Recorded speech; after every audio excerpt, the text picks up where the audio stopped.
Me animo para que en estos 35 minutos que voy a predicar esté atento a la enseñanza de la palabra de Dios.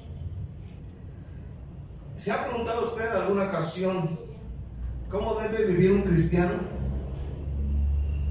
¿Cómo debe vivir un cristiano? Esa es una buena pregunta que vale la pena responder correctamente conforme a la enseñanza de la palabra de Dios.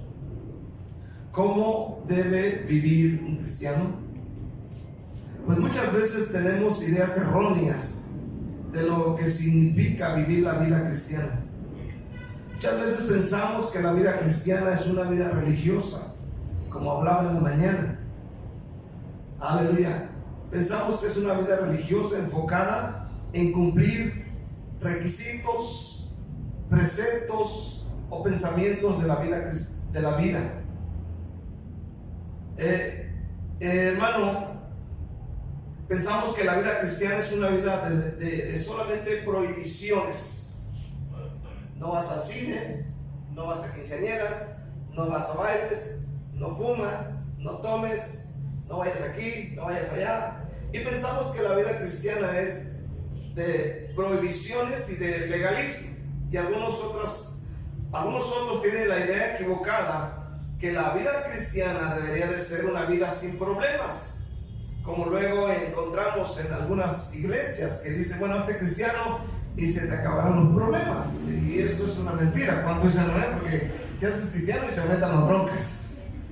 Aleluya, amén. Se aumentan los problemas. El diablo se enoja, la gente se enoja contigo y empiezan los problemas. Aleluya. Pensamos que también que la vida cristiana va a ser sin conflictos, sin compromisos. Pero la Biblia, la palabra de Dios, nos dice que la vida cristiana es de otra manera. Jesús dijo, en el mundo tendréis ¿qué? Aflicciones, pero confiad, yo he vencido, dijo el Señor.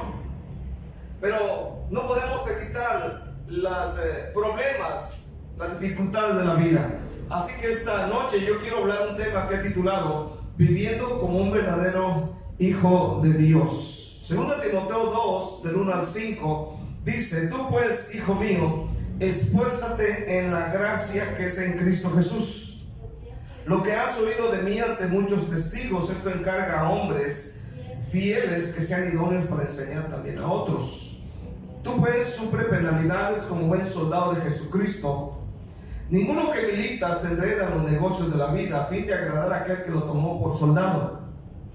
Y también aquel que lucha como atleta no es coronado, sino lucha legítimamente. Ahí vamos a dejarlo. Vamos orando que Dios nos ayude. ¿Cuántos van a orar? Ore que Dios traiga revelación y traiga un entendido de la palabra de Dios. Padre, te damos gracias esta noche, Señor Dios verdadero. Te damos a ti toda gloria, te damos toda alabanza. Suplicamos la gracia, la unción, la revelación de esta palabra para nosotros, Señor, que podamos salir de este lugar edificados, bendecidos, fortalecidos, sanados, salvados, Señor, llenos de gracia, llenos de bendición. Padre, en este momento, Dios, llena mi mente de tu palabra, Señor, y pone en mi boca la palabra de sabiduría para esta tu iglesia. Padre, todo esto te lo pido en el nombre de Jesucristo. Y la iglesia dice un fuerte bueno. Viviendo como un verdadero hijo de Dios. Primeramente, vemos que es Pablo el que escribió aquí. Lo sabemos porque hemos leído alguna vez la Biblia. Pero primeramente quiero hablar acerca de esforzarse en la gracia. De hecho, Pablo en el primer versículo le dice a Timoteo: esfuérzate en la gracia que es en Cristo Jesús. Le dice, esfuérzate. Pero me llama la atención que dice hijo mío, ¿verdad? Hijo mío. Está bonita esa palabra, ¿verdad? Hijo mío. Nos gusta que nos digan hijo mío, ¿no? Hijo, ven acá, acércate, vení. Aleluya. Eso es palabra de un buen pastor. Ahora, aquí está hablando Pablo a Timoteo y le dice una de las cosas que debe de hacer como cristiano, como discípulo, como líder. Le dice: tú pues, hijo mío, esfuérzate en la gracia. Esfuérzate. Aleluya. Escuche bien, lo que menos quieren muchos cristianos es esforzarse. En alguna ocasión prediqué acerca del esfuerzo, y lo que menos queremos es esforzarnos, porque a veces todo lo queremos fácil, rápido y sin ningún esfuerzo. Pero notemos que Pablo dice: esfuérzate en la gracia. Y si usted busca la palabra esforzarse, usted va a encontrar, hermanos, cientos de versículos que hablan acerca del esfuerzo que el cristiano debe tener. Y los principales versículos que conocemos sobre esforzarse están en el capítulo 1 de Josué, ¿verdad? Esfuérzate y sé valiente, esfuérzate, esfuérzate, le dijo Dios a Josué, le dijo Dios a Gedeón, le dijo Dios a Jefté. Aleluya, esfuérzate, esfuérzate. Aleluya, escuche bien, hermano, en esta noche, hermano, necesitamos esforzarnos, como dice aquí, en la gracia.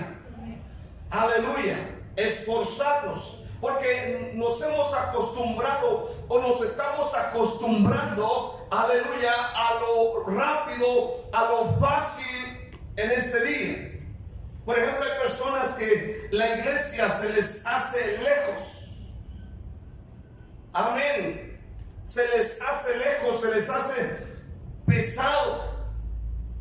Estuve en Honduras en una campaña y fue en un lugar que se llama Valle de Ángeles. Y el hermano me decía, el pastor decía: hermano, es un lugar turístico ahí. Y bueno, yo me imaginaba un lugar como no, más o menos como, ¿cómo se llama la ciudad de aquí?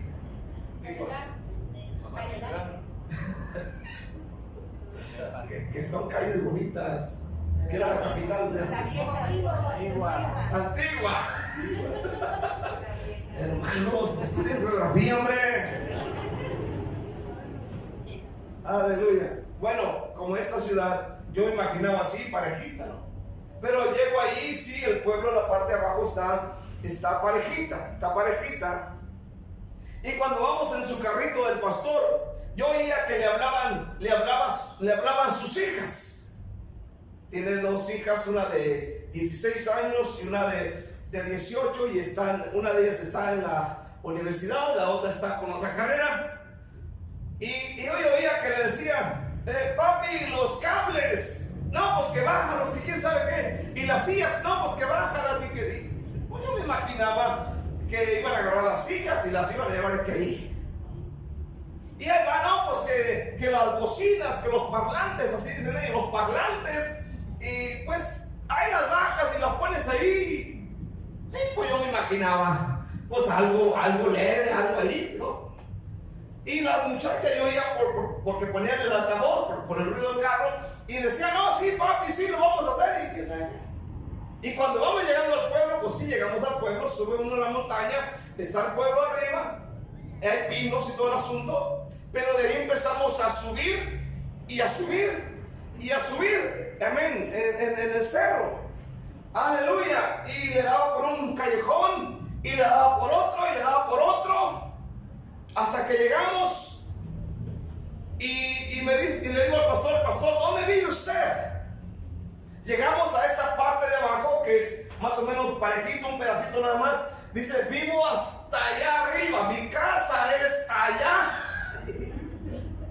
Y cuando vi la subidota, hermano, casi parada, amén, de pura tierra, y dije yo: desde allá vienen sus hijas cargando los parlantes, cargando las sillas, cargando los cables. Desde allá, sus dos hijas doncellas, sí, hermanos, ellas están bajando las sillas, están bajando los parlantes, están bajando el púlpito, todo le están bajando ellas dos.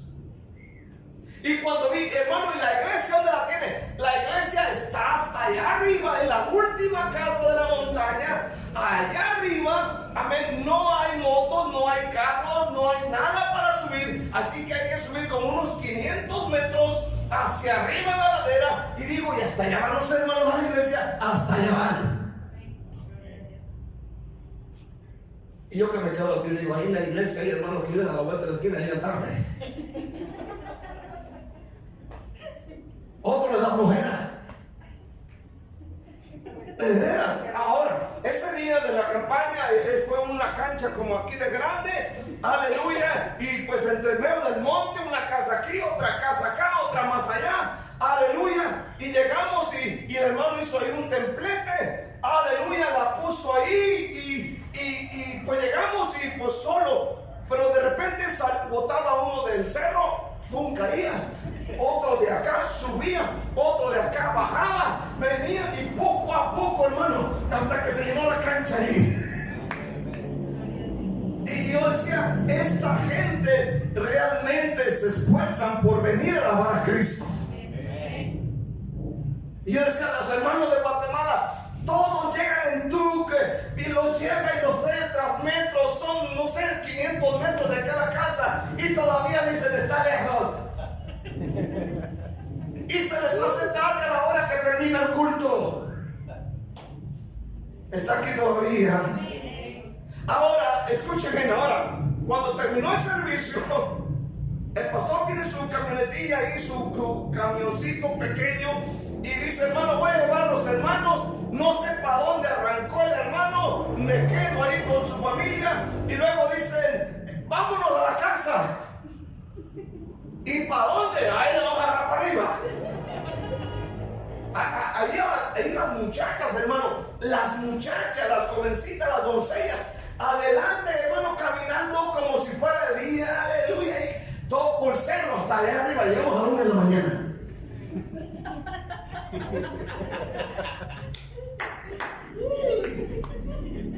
O sea, hay gente que sí se esfuerza. ¿Cuánto dice el amén este día?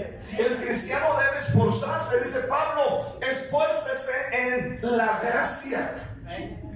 Ahora, cuando terminaba el culto, amén, por 3 días ahí, las muchachas, hermano, ellas agarraban el montón de sillas y ahora acá lo para adentro meterlas en una bodega. Luego había una tarima de puro fierro, hermano, amén, agarraban ahí y ellas ahí metidas, hermano. Y digo, tan delicaditos los hermanos de la iglesia, acá en el pareo de la zona 6. No, a mí no me toca hacer el aseo. A mí no me dejaron ni cacao. Y yo no cargo la bocina porque aquí te dejaron, ¿Es que tanto pesa la bocina, hermanos? ¿Cuánto pesa la bocina, Rogelio? ¿Medio kilo? La trompeta. Pueden dar a las hermanas para que den discipulados ustedes.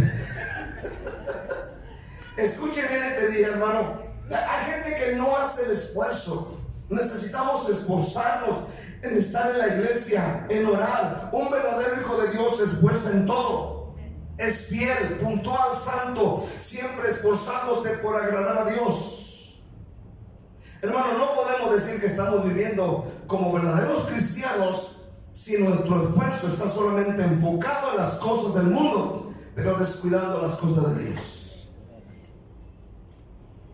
Esforzarse en la gracia. En la gracia de Dios significa esforzarnos en conocer más de Dios. Pero ¿cómo vamos a conocer más de Dios si en lugar de venir a la iglesia te quedas en la casa a ver novelas? ¿Cómo?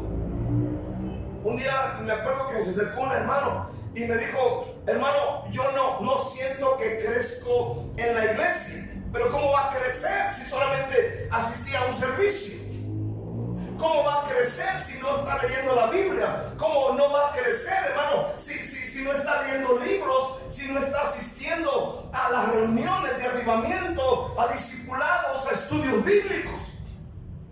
La gente no crece porque no quiere. La gente que quiere aprender la Biblia, pero tiene que esforzarse. ¿Cuántos dicen amén? Tienes que desvelarte, tienes que quemarte las cejas, amén, con un diccionario, sentarte en tu mesa, apagar los aparatos y empezar a estudiar, aleluya, día con día la palabra de Dios. Tiene que esforzarse en hacer la obra de Dios. evangelizando, haciendo la voluntad de Dios. Lucas 2, en el versículo 41. Vea bien, Jesús, el Hijo de Dios, para este punto, el Señor es un jovencito aquí. Y dice la Biblia en el capítulo 2, versículo 41, iban sus padres todos los años a Jerusalén en la fiesta de la Pascua. Y cuando tuvo 12 años subieron a Jerusalén conforme a la costumbre de la fiesta. Al regresar ellos, acabada la fiesta, se quedó el niño Jesús en Jerusalén sin que lo supiesen José y su madre. Y pensando que estaba entre la compañía, tuvieron camino de un día y le buscaban entre los parientes y los conocidos. Pero como no le hallaron, volvieron a Jerusalén buscándole. Aconteció que 3 días después le hallaron en el templo, sentado en medio de los doctores de la ley, oyéndoles y preguntándoles. Y todos los que le oían se maravillaban de su inteligencia y de sus respuestas. Cuando le vieron, se sorprendieron, y le dijo su madre: Hijo, ¿por qué nos has hecho así? He aquí tu padre y yo te hemos buscado con angustia. Él entonces les dijo: ¿por qué me buscabas? ¿No sabías que en los negocios de mi padre me es necesario estar? ¿Cuáles son los negocios del Señor? ¿Cuáles son los negocios del Señor? Amén. Vender carros, comprar petróleo. ¿Cuál es el negocio de Dios? Comprar hoteles. ¿Cuál es el negocio de Dios? Amén. El negocio de Dios somos tú y yo. Un verdadero cristiano, escucha bien, está enfocado solamente en los negocios de su Padre. En los negocios de quien está enfocada su vida. Jesús dijo: en los negocios de mi Padre me es necesario estar. Los negocios de Dios son, amén, las almas, es la oración, es el templo, la predicación, la Biblia, evangelismo, amar a otros, etcétera, etcétera. En los negocios de mi Padre. Segundamente, sufrimiento y penalidades. Volviendo al texto de Pablo le dice a Timoteo, amén, le dice primeramente: esfuérzate en la gracia. La segunda cosa que le dice en el versículo 3, vamos a brincar al número 2, vamos al versículo 3, le dice: sufre penalidades como buen soldado de Jesucristo. Amén. Ninguno que milita se enreda en los negocios de la vida a fin de agradar a aquel que lo tomó por soldado. Ahora, aquí Pablo le hace saber a Timoteo, primero dice: esfuérzate. Amén. Esfuérzate en la gracia. Amén. No es fácil. Tienes que esforzarte en hacer la voluntad de Dios. Amén. Orar, buscar, ayudar a otros, etc. Y la segunda cosa que le dice es acerca de las penalidades que va a sufrir. Y le dice: tú pues sufre penalidades, pero dice como buen ¿qué? Soldado de Jesucristo. Como buen soldado. Aleluya. Un verdadero cristiano sufre penalidades. Sabe, amén, el cristiano que al hacerse cristiano, al hacerse hijo de Dios, va a sufrir penalidades. Y es una persona que no le saca la vuelta a este tipo de problemas. Aquí Pablo compara la vida cristiana con la vida militar y le dice a su discípulo que él tiene que estar dispuesto a sufrir penalidades, y óigalo bien, como buen soldado de Jesucristo. Amén. Un buen soldado de Jesucristo no raja, no es quejumbroso, no es miedoso, no es llorón, se adapta a cualquier clima, está dispuesto a dar su vida, es obediente a su superior. Un buen soldado. Y le dice: vas a sufrir penalidades. Penalidades como buen soldado. La palabra del Señor por medio de Pablo a Timoteo no solamente fueron para Timoteo, sino son para nosotros también en este tiempo.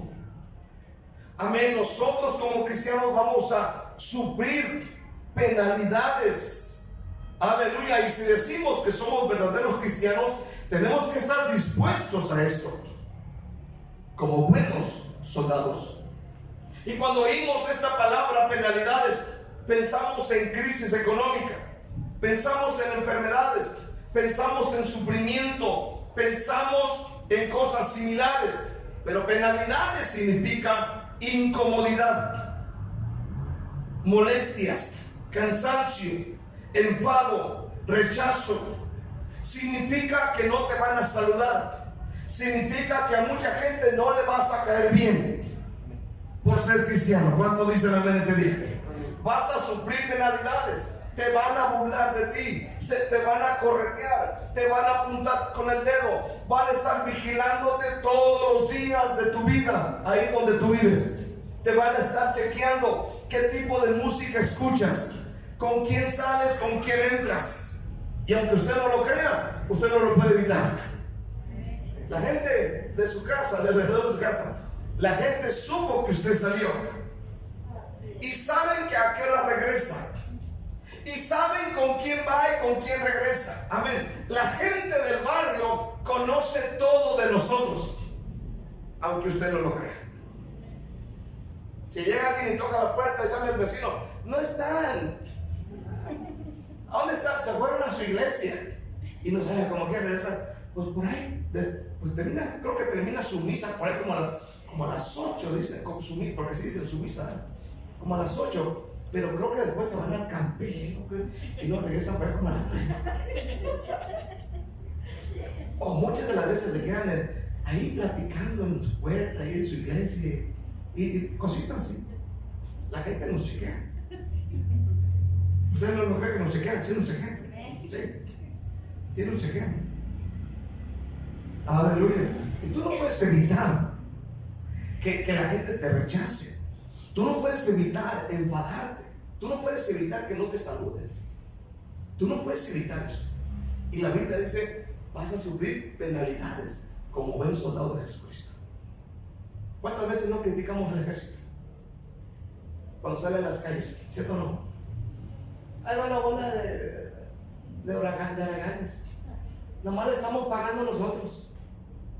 Y ellos no se defienden, ¿verdad? Ellos sacan la pistola y pam, te los brazos. Ellos sufren. Porque si así fuera, se hubieran matado a todos. ¿Cuánto dicen? Ya no hubiera ninguno. Pero son personas que sufren. Aleluya. Y son personas, hermano, que están dispuestos las 24 horas del día, los 365 días del año, ahí, aleluya. Si es cumpleaños de él, si el general, el comandante, hay algo urgente, ellos nos van a llevar y tienen que estar allá. Aleluya. Si cumplió años la abuela, si es cumpleaños del hijo, del nieto, amén, tienen que estar ahí de Dios. No son dueños de su vida. Y tienen que aguantar el abandonar la familia, los hijos, el abandonar a la esposa, dejarlos ahí quizás enfermos o necesitados por ir a cumplir, porque ya no son dueños de sí mismos. La Biblia dice que nosotros somos soldados de Cristo Jesús. Por lo tanto, no debemos ser llorones. Nadie dijo amén, pero todo el mundo. La vida militar es diferente a la vida civil. Cuando alguien entra en la vida militar, su estilo de vida cambia completamente. Ahora, yo buscaba acerca de un soldado en la Biblia y pensé en varios de ellos, ¿no? Pensé en aquel capitán que vino y se postró ante Jesús y le dijo: mi siervo está gravemente atormentado. Y Jesús, amén, dijo: voy a sanarle. Pero él dice: no, solamente di la palabra y mi siervo sanará. Aleluya, porque yo también soy hombre bajo autoridad. Digo, este viene, el otro va y viene. Aleluya. Y dijo al Señor: solamente di la palabra. Y Jesús se quedó admirado de él. Y pensé en él, pero también pensé en la vida de uno de los soldados de David, que fue el esposo de Betsabé, de Urías Eteo. Amén. Segunda de Samuel capítulo 11 versículo 6. Y estoy impresionado con la lealtad y la fidelidad de este hombre. Aun cuando David en este capítulo, él ya había cometido adulterio con la esposa de este soldado. Y para poder cubrir él su maldad, manda a llamar al soldado. Capítulo 11 versículo 6 de segunda de Samuel. Entonces David envió a decir a Joab: envíame a Urías Eteo. Y Joab envió a Urías a David. Cuando Urías vino a él, David le preguntó por la salud de Joab y por la salud del pueblo y por el estado de la guerra. Después dijo David a Urías: desciende a tu casa y lava tus pies. Y saliendo Urías de la casa del rey, le fue enviado presente de la mesa real. Mas Urías durmió a la puerta de la casa del rey con todos los siervos de su señor y no descendió a su casa. Este era un soldado real. Amén. Él viene para atrás, hay guerra ya, lo manda de David, aleluya, sabemos el porqué, y él no sabe. David lo invita, habla con él, le manda un presente, le dice: vete a tu casa, lava tus pies, ve con tu esposa. Pero dice la Biblia que él era alguien tan fiel, tan leal, que no descendió a su casa, sino que dice la palabra de Dios que Urías durmió a la puerta de la casa del rey con todos los siervos de su señor y no descendió a su casa. Versículo siguiente dice así: e hicieron saber esto a David, diciendo: Urías no ha descendido a su casa. Dijo David a Urías: ¿no has venido de camino? ¿Por qué pues no descendiste a tu casa? Y Urías respondió a David: el arca de Israel y Judá están bajo tiendas, y mi señor Joab y los siervos de mi señor en el campo. ¿Y habría yo de entrar en mi casa para comer y beber y dormir con mi mujer? Por vida tuya y por vida de tu alma, que no haré tal cosa. Él era muy fiel. Él era un verdadero soldado, dispuesto a sufrir penalidades, aleluya, por el bien de otros. Para un soldado, hermano, la familia, la mamá, papá, esposa, hijo, toman un segundo lugar. Amén. Como un día Jesús dijo en Lucas 9, versículo 23. Vea lo que dijo el Señor en Lucas 9, versículo 23.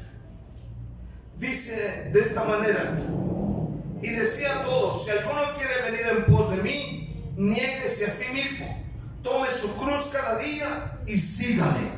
Versículo 24: porque todo aquel que quiera salvar su vida la perderá, y todo el que pierda su vida por causa de mí, este la salvará. Versículo 27, aleluya, capítulo 14, versículo 25 al 27, de ahí mismo, 14, 25 al 27. Si alguno viene a mí, no aborrece a su padre y madre, mujer e hijos y hermanos y hermanas, y aún también su propia vida, no puede ser mi discípulo. Note bien: si no aborrece, y el que no lleva su cruz y viene en pos de mí, no puede ser mi discípulo. Versículo 33: así pues, cualquiera de vosotros que no renuncia a todo lo que posee, no puede ser mi discípulo. Aquí papá y mamá, hermanos, familia, toman un segundo lugar para un verdadero soldado de Cristo, para alguien que ama al Señor, para alguien que es verdadero cristiano. ¿Está aquí todavía? Hermano, cuando una persona se hace cristiana, su vida cambia por completo. Aleluya. Lo que antes era primero, ahora es un segundo lugar. Aleluya. Ahora el reino de Dios es primero. Todo viene a cambiar. Cambia, aleluya, las prioridades. Cambia la vida, cambian muchas cosas. Me acuerdo cuando iba a irme a la ciudad de Querétaro a pastorear hace muchos años atrás. Aleluya. Yo vivía pegadito a la casa de mi mamá ahí en Vallarta, en Jalisco. Aleluya. Mi mamá está aquí y nada más divide una pared. Yo vivo de este lado. Y me acuerdo, amén, que yo conocí a mi mamá y dije: si yo me despido cuando me voy a ir a Querétaro, si voy y le digo: mamá, ya me voy, su llanto me va a detener, porque yo conocí a mi mamá. Amén. Así que yo agarré mi mochila, me acuerdo que era una mochila blanca que decía Restaurante Casablanca, me la echo encima y voy por este lado izquierdo, por el lado oscuro, y me fui. Ya cuando llegué a Querétaro, que son a 12 horas de distancia ahí, le hablé de allá, le dije: mamá, yo estoy acá. Y me dijo, ¿por qué te acuestes? ¿Por qué te acuestes? Si yo hubiese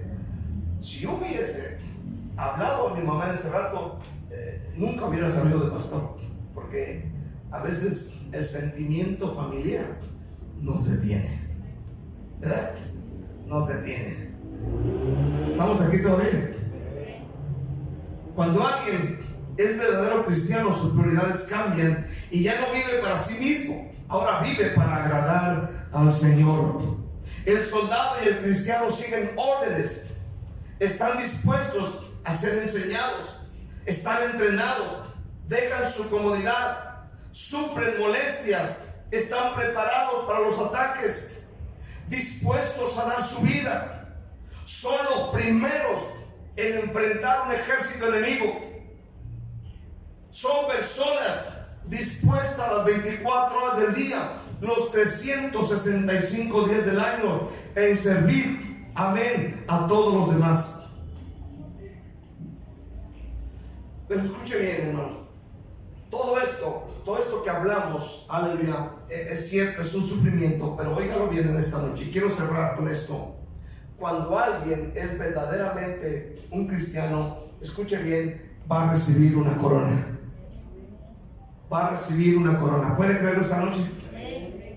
Amén. Hay un galardón, hay algo esperando por aquel cristiano. Vamos al capítulo 2, versículo 5 de nuestro texto. Capítulo 2, versículo 5. Y también aquel que lucha como atleta no es coronado, sino lucha legítimamente. Ahora, quiero que entienda este versículo. Amén. Aquí ya Pablo ahora habla de un atleta. Amén. No sé cuántos de ustedes en algún tiempo fueron, no sé, boxeadores, karatecas, futbolistas, beisbolistas, ¿qué más? Nadadores, maratonistas. A lo mejor fueron luchadores, luchadoras, aleluya, así como el santo del mascaro de plata, aleluya. Yo no sé, o practicaron el sumo, o el karate, o el kung fu, yo no sé qué fue usted.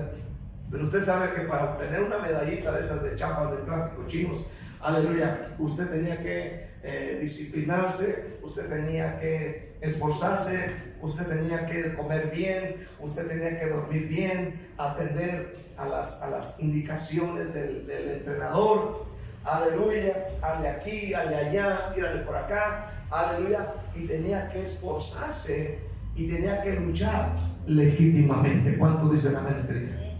Tenías que pelear. Por ejemplo, si eras boxeador, tú sabías que para poder ganar tenías que pelear legítimamente. O sea, legítimamente significa que los trancazos se los podías dar al boxeador solamente en la parte de frente, esta parte de aquí, del cinturón hacia arriba. Si tú le pegabas un golpe por otra parte, eso era ilegítimo. ¿Cuántos dicen amén? Lo mismo en otra disciplina de artes marciales. Hay formas, hay maneras, amén, que te indican que debes de ganar. Amén.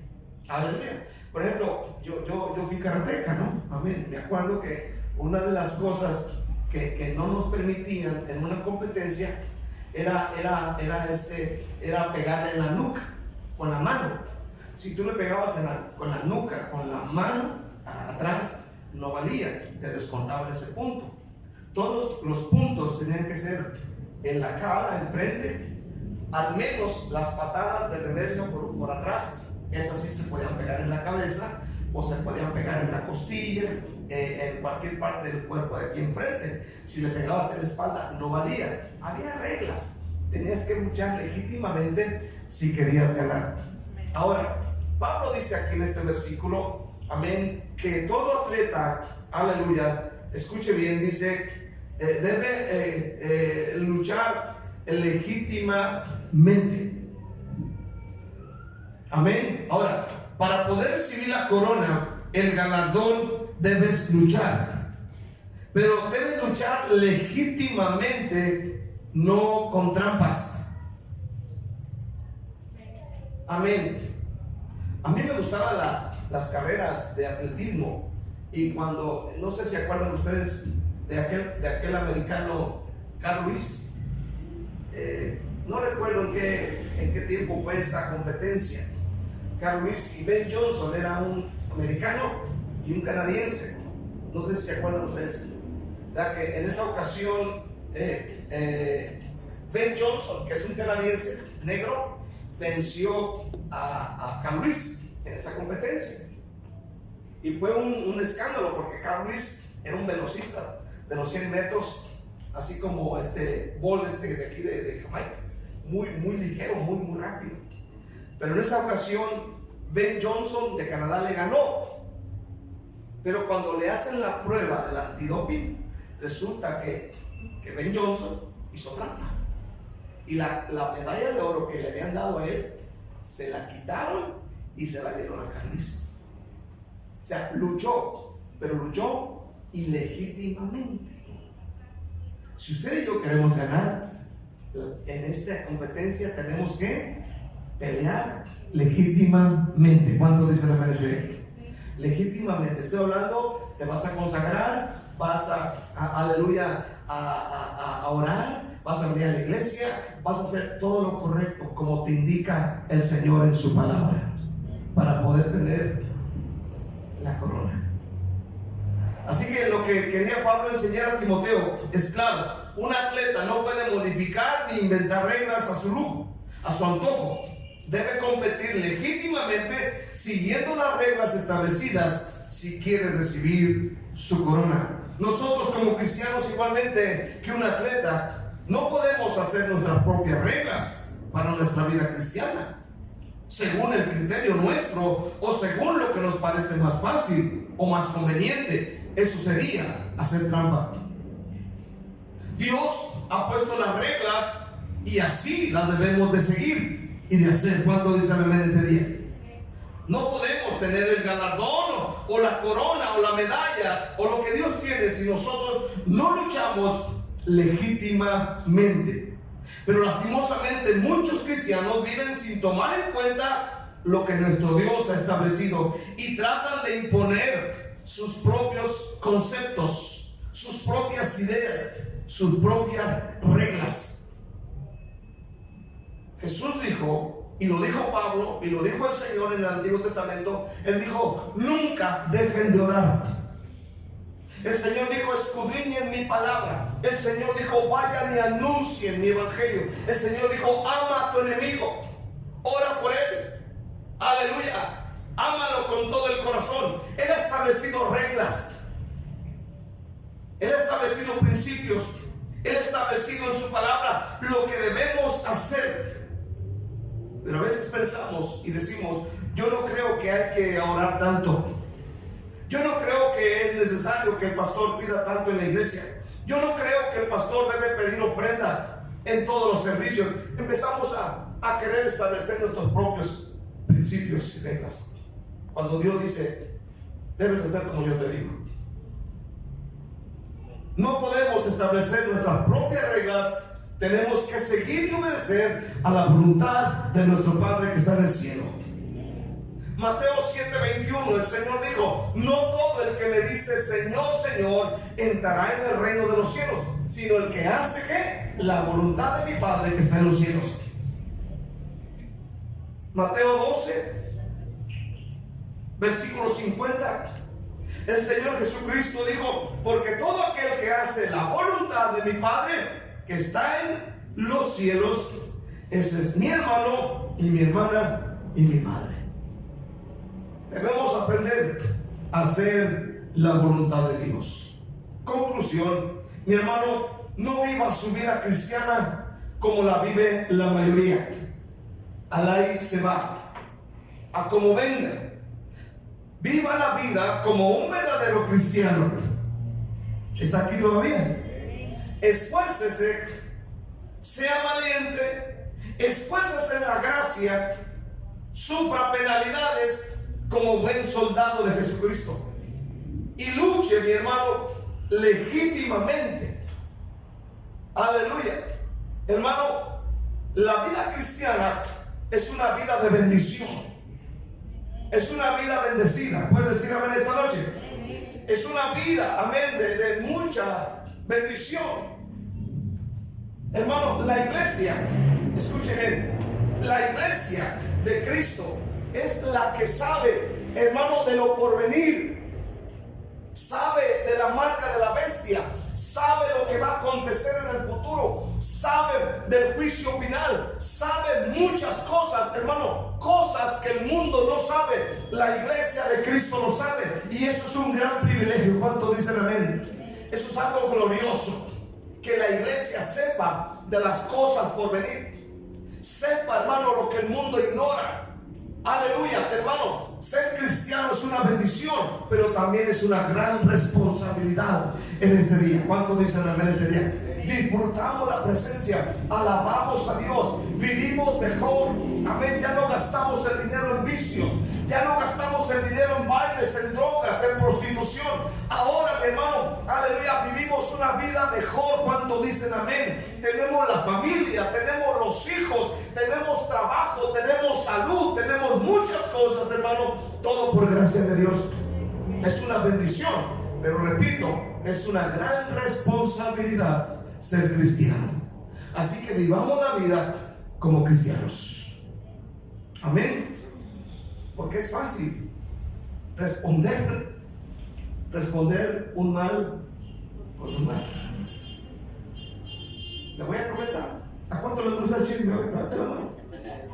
Si les gusta, no le hagan loco.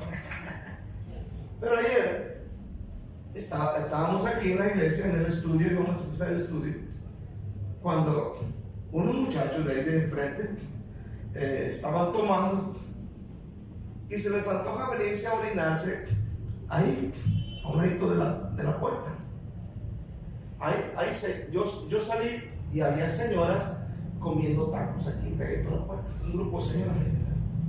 Llega este muchacho, se baja el cierre y yo lo veo y le digo, ¿sabes qué, amigo?